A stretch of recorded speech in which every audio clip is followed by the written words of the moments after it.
po. Good morning guys. Ito, meron na naman tayong nasaksihan na aksidente rito malapit sa L&T Clark. Tara, panoorin natin guys.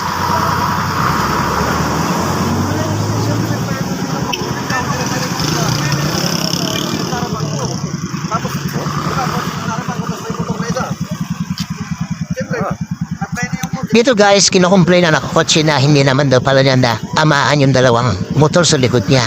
Kasi nasa unahan nga naman siya.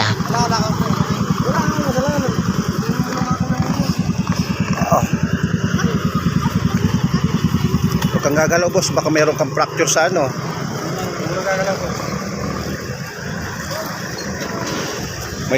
May dugo ka yata boss? Diba may dugo yung ano mo?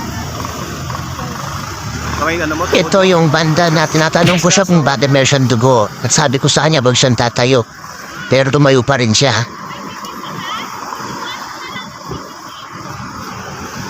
Oh?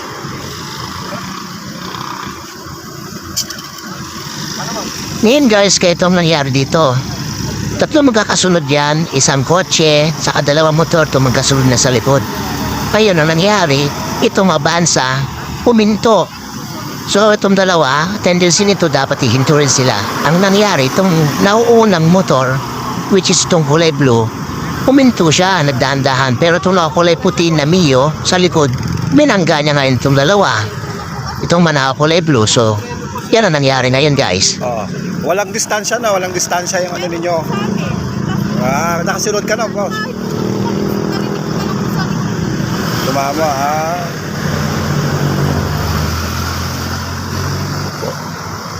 So guys, sa mga dyan nag-ride, dahan-dahan lang lalo na pag gumula na ganito. Tani ka? Always drive safe mga idol. Is Santo of Sanji Moto. Thank you.